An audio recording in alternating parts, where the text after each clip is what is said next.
What was the craziest thing you can say you saw? What was the craziest thing you saw? Okay, the craziest thing I saw, I was in the Dunes. What's the Domes? It's a correctional facility in Succotash, Michigan. It used to be like a missionary school for nuns or something like that, but they turned it into a prison. Well, I was in the Dunes, doing time in the Dunes, and I was in charge. I was the clerk or the special activities director. So I was actually had my hand in some of everything, the newspaper, everything. So, and also at the time I was the clerk for the food technology instructor. So I did that so I could eat what I wanted to eat, good food. I cooked right down there myself, lobster, steaks, whatever I wanted. So there's a laundry room right down the end of the hall, just before you get to the food technology room. And I was walking toward the room and I heard somebody crying. Now, it's a guy, we call his name is Mighty Joe Young. A lot of people know him. A lot of people know him. He came from Central Complex to the Dunes. He spent a lot of time inside the walls, weightlifter. Called him Mighty Joe Young. This brother was about 6'8", and weighed at least 320, 340, all solid muscle. And he was the laundry clerk. He was the laundry man. So I was walking down the hall. This particular part of the prison is in the basement. I was walking down the hall, going toward the room, and I heard some crying. Like, what the crying was? So I slowly eased up, and I looked in the laundry room, and Mighty Joe Young had a white boy choking him, had it up in the air, pinned him against the wall. This thing. I stopped. Whoa! I could not believe what I saw. Cause everybody was like, we talking 6'8", 340-pound muscles, work out with the weights all day. Everybody kind of stay out the way. But so I knew that I need some witnesses. So I eased back to the activity room where they got the ping pong tables, no pool table, ping pong table, television. I told the guy, hey, y'all, come here.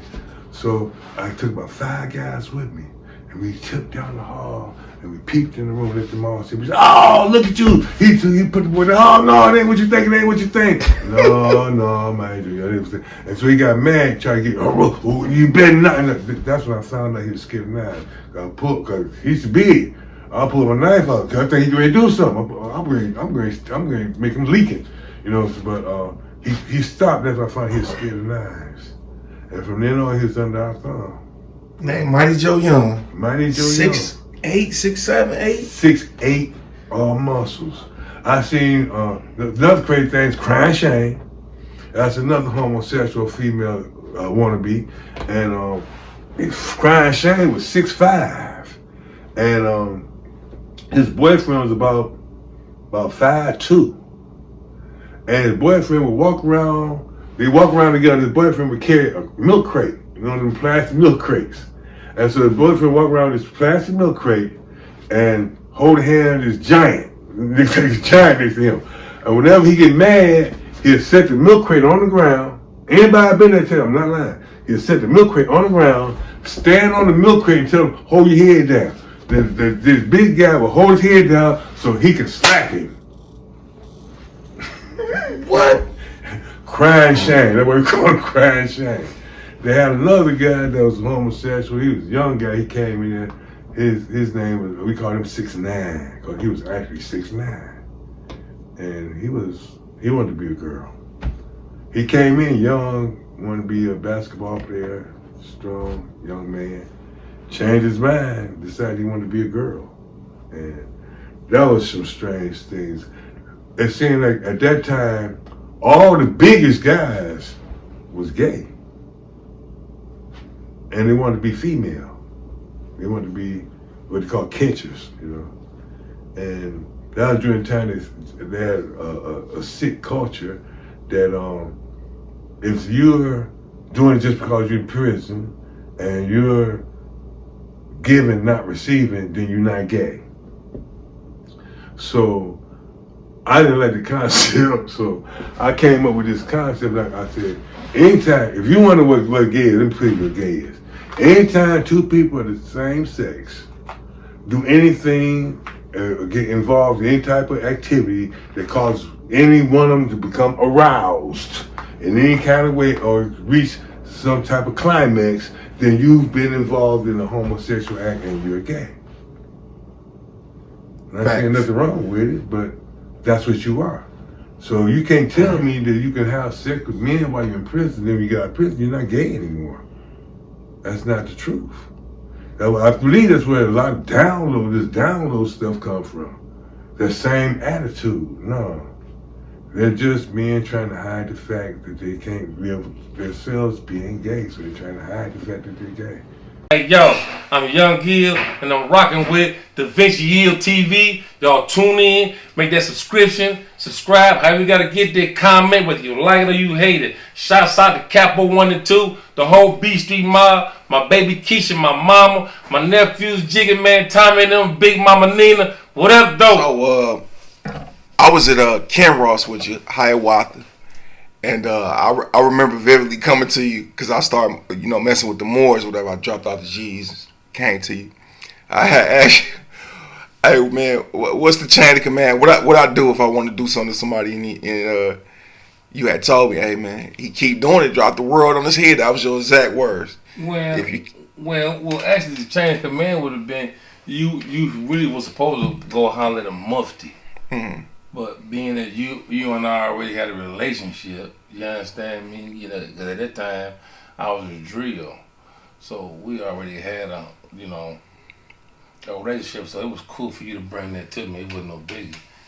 Yeah, but the chain of command, the actual chain of command, you could have been hollering at any mufti officer. It could have been anybody. Mm-hmm. Ain't no, you know what I mean? As long as he's a mufti officer, he can holler at you. And that's what you did. Big facts. We took care of that day. Hey, look, ain't been no questions since then. I just told somebody before I did something. Man. But at that facility, that's when I really first got to know you. It was a situation with another Moor named Rose and Eel. I know he's kind of on some... Roseman. Oh, Roseman? Yeah. He's kind of different or whatever. Can you talk about that situation? Because I know y'all got into a real stabbing fight. That was my man. We was when he was on the Moors Road. That was my man. When I had pieced the guy back in Carson City in '99, he watched out for me. I got away. The other guy got caught because he come up out of the mop closet, all the noises. He one that fell on all the. He didn't know I had hands. He got. He all in the mop. They so when I slide in my cell, the officer comes down from the booth. He got him coming out of the mop closet. You ain't on this floor. What are you doing down there? So he ended up getting that little people. I got away. Rose Manil was there at that. Fast forward, 2:15. I'm back at the joint, third time. I got caught with a big 8 and a 45. Google me. He trying to put a plate on some guys, man. It's a guy up there, man, Vice little guy. You understand what I'm saying? Big old guy, man. Everybody know it. And he got an alphabet name with a number with it.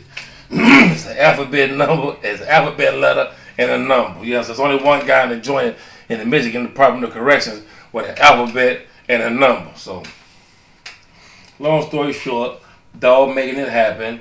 He got the compound under siege because he hitting everybody with a secure pack every fucking week. He getting so much money, and we at the end of the hall, at the end of the cubicles, across from each other.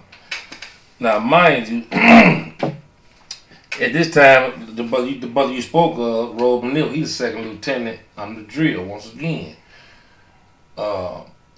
He want to put a plate down on this guy, so he used something that happened at the old Kent Ross. You understand me? When the bags was coming over the gate, like nothing, like 40 going north, you know. Mm-hmm. So he used that saying that one of dog guys had put a plate down on his man, and he's back for retribution. You owe up. My team's stronger than yours. Dog like, I don't know what the fuck you talking about. If he got a problem with that's between you and that nigga. You know when the guy trying to put a plate down, all he needs is a hair. He's off your head. Right. So they cracked the door open. my man say, your man's got for the bag. You the only one here moving it. I gotta get that off of you. So now, shit start getting thick. Now everybody running around choosing sides. He VL. He got some Blitz naive slap with him. We on the Moorish tip. You see what I'm saying? He on the Number Street tip, Moorish tip. He get some Blizz naives, and you know what I'm saying? What's Blizz naives for those who don't know? That blood. I'm trying to dress it up. Blizz naives. That blood. The Blizz naives. Right. That's how I talk in the joint. Uh-huh. Right? I gotta get back in that tongue. That's the only way I can avoid getting indicted. You know what I'm saying? So he popping this. So when all that shit go down, man, everybody splitting up, choosing sides. We have the meeting down in our cube. It's the Solar, No Ahde X, which is a homeboy of Van Dyke. Little Roll Manil, me, I'm at the door. I got two situations. I'm at the door. Can't nobody get in, can't nobody get out. All my man, the Alphabet Boy name, all his mans across the cube and they cube, they at the door standing up, straight snap. You see what I'm saying? They got their straight naives. We got our straight naives. Everybody in the cube. They talking. Roll Manil and him stunt shit get heated. But I think Alphabet Boy saw the big picture. You know what, man? This shit ain't shit. Because I got a good thing going here. I'm going to tighten you boys up, man. Ain't nothing. So the plan fall through. After all that knife moving and grandstanding and... You see what I'm saying? It was a bunch of bullshit going on for about 2 weeks. I just had the yard, just motherfuckers like, what's going on out there? They just moving weird, you know what I mean? Right. So the shit finally come to a boil. So my man, he hit No Tar hand and hit dog hand. No Tar hit my hand with like 4 mats, $4.25. That's $1. I'm back on the 5-year. Big just got caught with a big in the 45. You see what I'm saying? Copped out. Automatic 5 years, second felony firearm, first drug case was an adult. You see what I'm saying? I got a juvenile drug case, but first case was an adult. Through the plea, they come out to what I do? Yeah, flat 5 years. They been the one thing. They just did some parole shit. They got ended with the 5 years.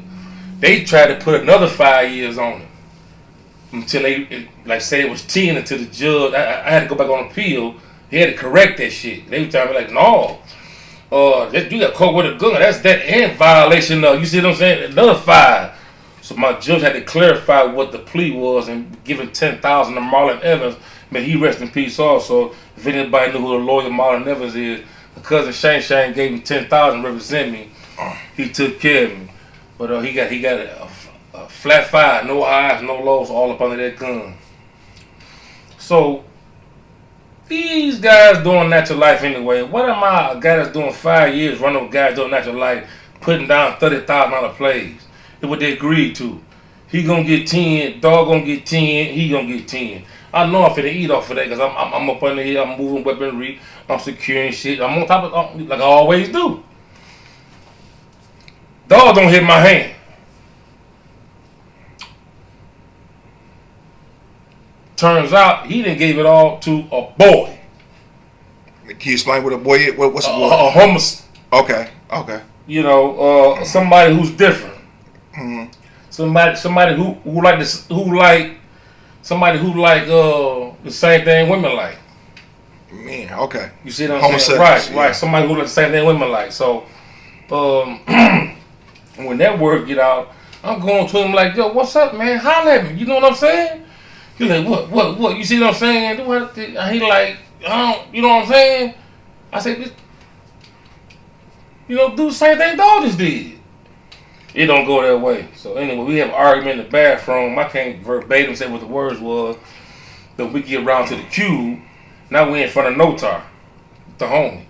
And I'm telling dog, I ain't no bitch. Don't play me like I'm no. You know what I'm saying? I've been with you. You gonna take care of business, man. You owe up. He put a knife on me. Notar jumped between us. He trying to get past Notar, and at some point he do slip past Notar, and I'm on my bump. I'm kicking like, grab dog. He like, what's up? He put me in a level of. He got it up. Now mind you, this same little 7-inch piece, I used to hold too when we was together. Now this same little piece I used to hold, now it's against me now. And I know what it do, and I know how it's been groomed. Come on, man. You see what I'm saying? So No Talk grabbed him, throw him back, push him out the queue. Man, go on the hallway. What's going on with y'all? I tell No Talk what's going on. You got to leave the queue. I tell No Talk I ain't going nowhere. What you mean? Well, he'll be back. That's what No Talk says. So No Talk go up the hallway. He come back. This time on I got to my defense, it's a cheer because my spirit is next door. I got a cheer. I'm telling him, okay. And for those that don't know what spirit is, he talking about a knife. Bethlehem. Bethlehem. Burner, all that. Burner, right. Blake. You see what I'm saying? You know what I'm saying? Glock. You see what I'm saying? Yeah. Thumper. Ratchet. You know, however you want to describe it. But my ratchet was next door. Little Troy Bay had it. Because I didn't have it on because they kept shaking down our area. Because like I say, we across the hall, across the queue from the hottest motherfucker on the compound that's got the whole block, the whole compound locked down on H. So they always shaking down, you know, and everybody had shit. It could be in a laundry bag with nobody name on it. 3 knives in there. If they find it, who they gonna put it on? Mm-hmm. Go to here and I was like, hey, my bag. He got my bag right here. So, you know, they was always coming through finding shit. We go get it right back. So my thing is, it was like that up there. You understand what I'm saying? So, they settle on that. Dog don't want to take care of business, but No Talk did. My baby. He don't want to take care of business. He whipped on me. No Talk got between it, pushed him out. He come back. I up the cheer, tell him, you better go and do what you gonna do, because now I'm there. Because the first time he did it, I was gonna let it pass. Because I should have been fucking with him in the first place. I only come back with 5 years. Flat. I don't need to turn into another bitch. This nigga doing life, never going home. And it turned out he fucking with a boy. You see what I'm saying? I should be fucking with him in the first place. So he come back a second time. Now I'm like, you really just tombstoned yourself. Now I'm in mode. So I fended him off. He ain't never swear. He just was like, boy, and he left. I'm like, okay. I sat down in the queue for about 20 minutes. At that time, Alphabet Boy and them was like, what's up? We just was against y'all, even though we just made that deal and things was at peace. He like, what's up? You need a situation? I'm like, no, I'm good. They watched the whole thing. Right across the queue, they watched the whole play. I'm like, damn, the niggas was just going at us. Now they having an in-house implosion. That's how shit get into Michigan Department of Corrections. You had 20 guys to move against 17 guys. They come to an agreement, and a day or 2, 3 later, somebody trying to cheat somebody out some cash they got coming. You understand me? Yeah. So it went like that. So I'm like, damn, if it got like that, it must have been like that. No problem, my man. I misread something. So I apply old school technique. Guys don't even apply no more. I rock in the sleep. I go up to the front room. He had to tell all young niggas around the corner what he just did. They like, yeah. He like, yeah. He like, what happened? Well, that's dog. You just did that too. Cause they know I just, you understand what I'm saying? I've been hitting shit. They like, damn. It's, anytime they will overwhelm a nigga, run up in the nigga queue, take everything, and fuck him up real quick. That didn't happen to me. But he been there. They knew what it was anyway. And for y'all that don't know what rocking to sleep is, that means just playing cool, sitting back, eating with a guy. Oh, it's all good. But then they're gonna get you later on. But go ahead. In a hot New York, not a hot New York minute, a city minute. So he was standing right here in the hallway talking to this guy from the other side of the unit. I walked through that door. He's standing right here. I turned left. I didn't go right. I turned left and went to the water fountain and got me some water. I went back into the day room, walked past him again. That's twice I done walked past him. And I went and sat back down. I'm sitting down for like 10, 15 minutes. He did now move from this part of the hallway. I done watched him go in the day room talking to some sissies. He done came out of the day room. He going around telling everybody what he just did. Now he at the phone. Like, get up again. I go to the water fountain. I get some more water. I'm right next to him. It's the third time I done been around you. After we had altercation. And I ain't laid a hand on you. Little do you know, bro. You been prepared. You see what I'm saying? Whoa. I going back in the day room. I don't know where he slid off to, but I didn't see him. And I wanted to make sure he didn't see me. I left the unit. It's like 10 minutes before yard open up. Right now I'm out of place. I have no pass or authorization from staff to be outside the unit at this time because the compound is locked down. Only thing that's going on is guys coming back from child in the mail line. Mm-hmm. The yard is not open. Right. But I'm outside, so I slid to the mail line. I gotta find somebody coming up out of D unit. I gotta find somebody to come C unit, D unit, C unit, A, B. I'm in B unit. This A unit. I gotta find somebody come out of C unit to send in Little Trop Bay, Little Trop Hill. I find somebody.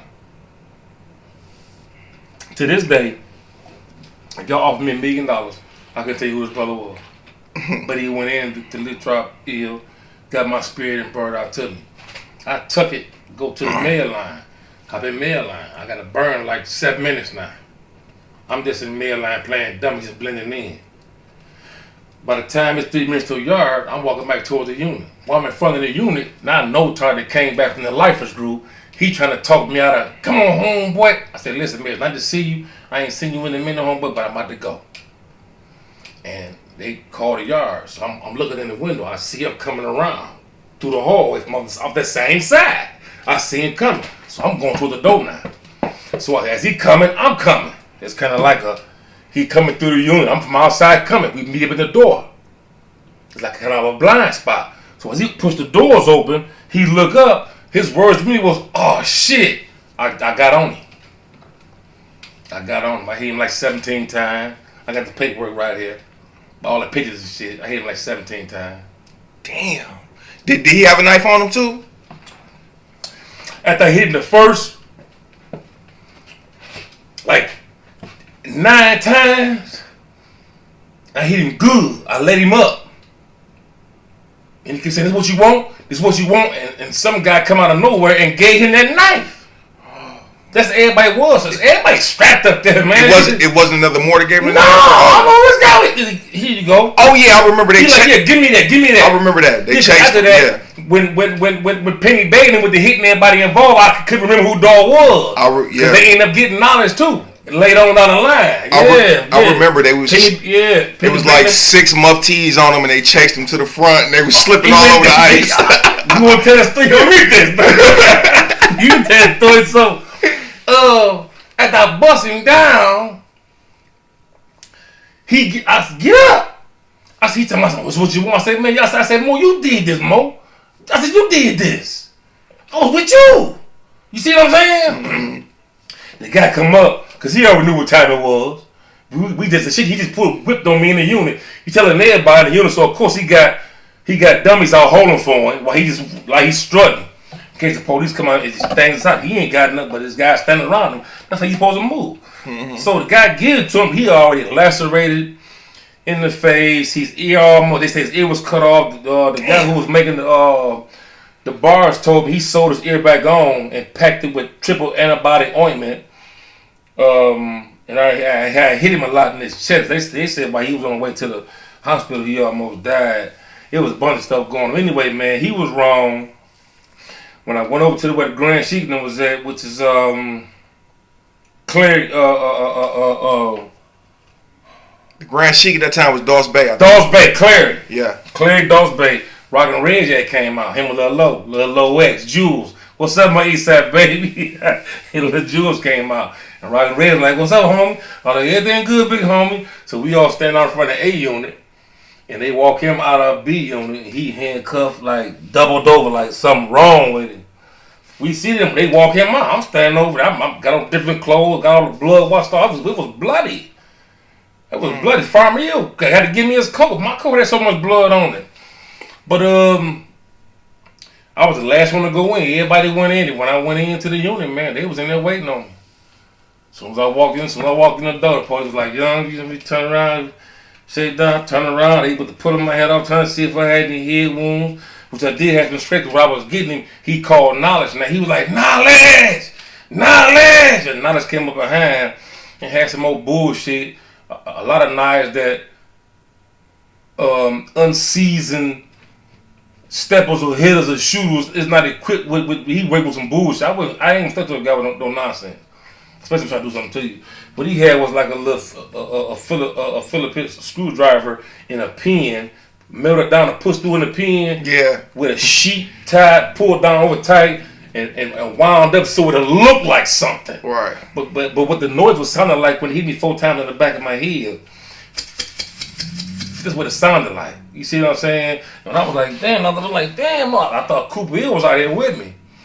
Cooper Hill left me on stuff, but yeah, I left a bloody stamp up there that as a Moorish American, as a law enforcer, law interpreter, whether you Moor or not, if you violate, man, you will see me. We just gonna have to do it. And that was a knife fight 2 against 1, and I prevailed. Even though I got touched, look at the circumstances and the outcome.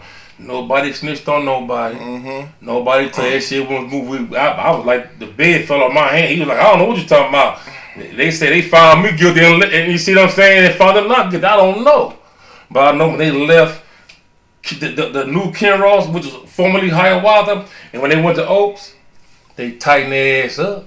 Facts. And even before that, they did chase dogging them up in the control center. Yeah. They did. I told Penny Bay them came in Ags and Jackson Neal. Big Mo. Yeah. They like, who was it? My man them.